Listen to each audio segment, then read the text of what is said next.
Então, nessa parte, a gente vai falar um pouco sobre permissões de arquivos no Linux.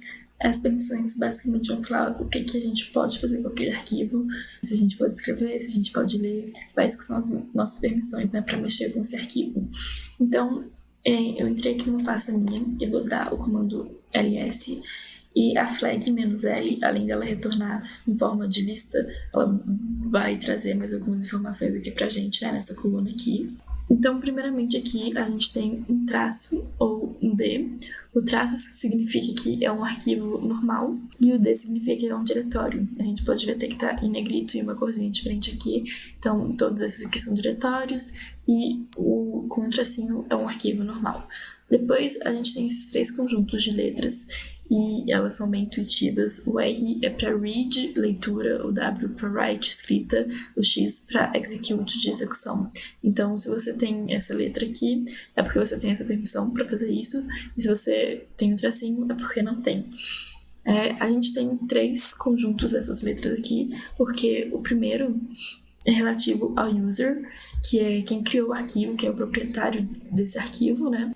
Depois, nesse segundo aqui, é o grupo do qual o usuário pertence. Então, por exemplo, lá nos labs do ICMC, a gente provavelmente deve ter alguns grupos, tipo, de usuários que são professores, usuários que são alunos e tal. Aí, às vezes, tipo, você pode criar um arquivo lá que fica e aí as permissões vão se referir a todo aquele grupo do qual o usuário que criou o arquivo está inserido. E depois, esse último aqui são todas as outras pessoas que possam ter acesso ao computador, ao sistema de arquivos. E então a gente pode manipular essas permissões com o comando chmod. Aí a gente pode referenciar todos aqui por ou também.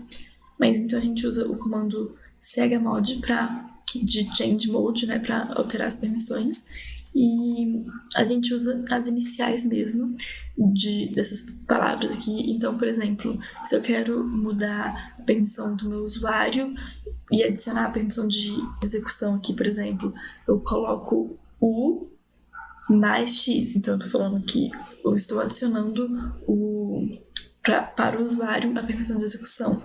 E aí, se eu quero retirar, eu uso menos, e se eu quero igualar, o igual. É bem intuitivo mesmo.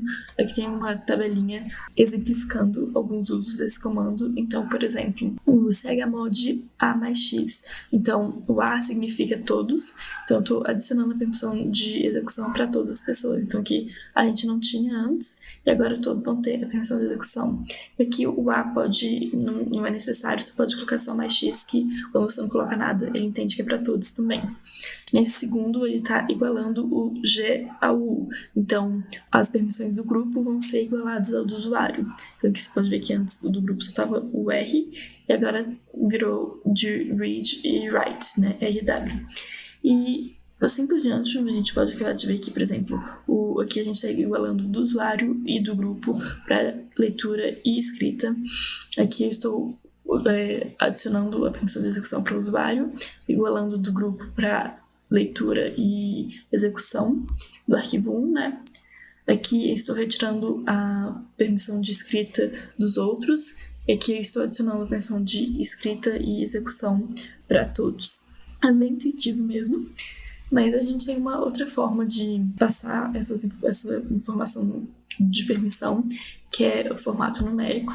Então, como o formato numérico vai funcionar, né? É como se a gente pegasse essas três letrinhas e colocasse em 3 bits, o X ficando no menos significativo e o R no mais. Então, por exemplo, se você tem aquela permissão, o 1 vai estar ativo aqui no binário. Então, por exemplo, aqui estaria ativo o read e o execute. E aí, como vocês já devem ter aprendido a ler binário, o primeiro dígito aqui, ele vai valer 1, né, 2 elevado a 0, e o terceiro, 2 elevado a 2, por exemplo, então 4. Então, teoricamente, seria como o X valesse 1, o W 2 e o R 4, porque aqui, como a gente tem aqui esse número em binário, é 5, certo? 4 mais 1. Então, se a gente tem o read e o write, o correspondente em decimal vai ser 5. Essa tabela aqui eu acho que vai ficar mais claro esse rolê binário, decimal e tal. Então, por exemplo, se eu não tenho nenhuma execução, aqui vai estar tudo 0, então o correspondente decimal vai ser 0. Se você tem todos, vão estar tudo 1, então vai ser 4 mais 2 mais 1, que é o 7, né? Um bit, o maior número que você consegue escrever com 3 bits. Se você tiver, por exemplo, só de escrever o write aqui, então só o segundo bit vai estar ativo e a permissão, o número correspondente para a permissão vai ser 2. E aí, como que você usa esses números, né? Você vai usar, você vai escrever 3 números em seguida, como eu coloquei aqui no exemplo. Calma.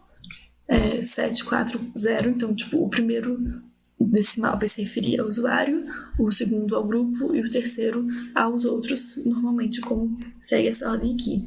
Então, para exemplificar, tem esse arquivo aqui, por exemplo, aqui, que chama Hanoi Tower, que é um arquivo para resolver aquele problema de Hanoi, não sei se você conhece, mas enfim, não vem ao caso agora, só estou dando um exemplo aqui para o programa não ser executado.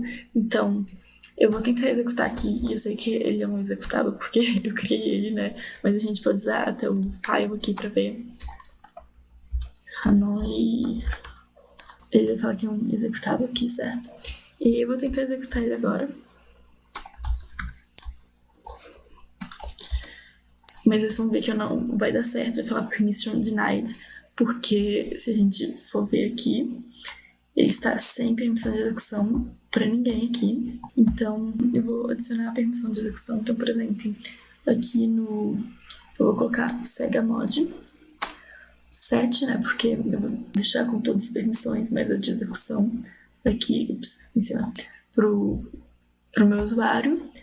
Aqui posso colocar também o read e execute, então vai ficar 4 mais 5.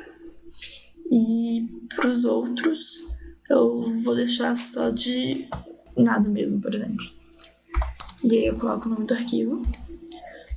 Se eu listar aqui de novo pra gente, a gente vai ver que ele já mudou de cor, ele virou um executável. E a gente adicionou o X aqui tanto pro usuário quanto pro grupo. E aí agora, se eu executar, executa normalmente. Então, e aí eu posso retirar novamente a permissão de execução, como eu tinha mostrado antes, por exemplo, para o grupo.